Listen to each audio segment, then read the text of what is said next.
ដែលខ្ញុំចង់បកស្រាយសួរថាតើទាំងអស់គ្នាពេលដែលរៀនភាសាអង់គ្លេសយើងរៀន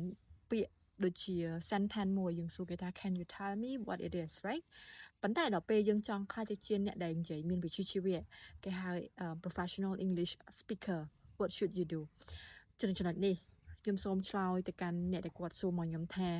ពេលដែលយើងចង់និយាយអីមួយយើងត្រូវគិតថាអញ្ចេះតើការលើកដាក់សំឡេងហើយនឹងការជ្រើសរើសពាក្យរបស់យើងនឹងវាត្រូវជាមួយនឹងមនុស្សដែលយើងកំពុងតែនិយាយនឹងអត់ឧទាហរណ៍ថាយើងសួរគេថា can you tell me what it is យើងអាចដូរមកបានបន្តិចបានណាឧទាហរណ៍ថាយើងអាចនិយាយពាក្យដែលសំគួរវិញ could you let me know your perspective about this អានេះឲ្យគ្រាន់តែជាចំណុចទូចដែលអ្នកដែលគាត់និយាយភាសាអង់គ្លេសបានល្អគឺទៅលើចំណុចដែលគាត់ប្រើប្រាស់ពាក្យហើយជាមួយនឹងការលើកដាក់សំឡេងសម្រាប់ចំណុចផ្សេងទៀតនៅក្នុងការនិយាយភាសាអង់គ្លេសឲ្យដូចអ្នកដែលគាត់និយាយមកមានវិជ្ជាជីវៈយើងត្រូវគិតថាអត់មានរឿងអីដែលយើងចេះមកខ្លួនឯងបានទេថាគេយើងត្រូវទៅធ្វើការ research យើងត្រូវទៅមើលគេយើងត្រូវតែយកវាមកអនុវត្តអញ្ចឹងដូចអ្វីដែលយើងកំពុងតែមានបញ្ហាបច្ចុប្បន្ននេះយើងកំពុងតែមានចំនួនជាមួយនឹងប្រទេសថៃត្រូវទេហើយយើងចង់ដឹងថាតើរវាង spokesperson ពីប្រទេសកម្ពុជាហើយជាមួយនឹងប្រទេសថៃអ្នកនាំពាក្យហ្នឹងគេនិយាយភាសាអង់គ្លេសរបៀបម៉េចដែរ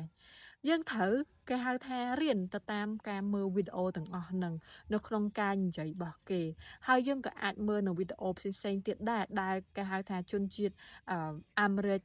អង់គ្លេសគេនិយាយភាសាអង់គ្លេសនៅក្នុងកម្មវិធី event ធំដូច Donald Trump គាត់ឡើងនិយាយអីអញ្ចឹងទៅអញ្ចឹងបើសិនជាទាំងអស់គ្នាតែងតែចង់អភិវឌ្ឍភាសាអង់គ្លេសរបស់ខ្លួនឯងខ្លាចទៅជាអ្នកដែលនិយាយមានវិជ្ជាជីវៈទាំងអស់គ្នាត្រូវតែទី1ផ្លាស់ប្ដូរនៅក្នុងការនិយាយ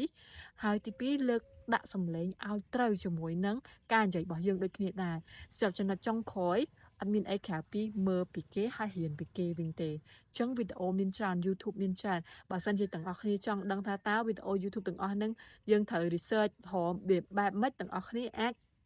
សួរខ្ញុំបានឬក៏បើសិនជាទាំងអស់គ្នាមានសំណួរចង់សួរខ្ញុំថាតើយើងនិយាយភាសារបៀបភាសាអង់គ្លេសរបៀបម៉េចឲ្យបានល្អហើយទុកចិត្តលើខ្លួនឯង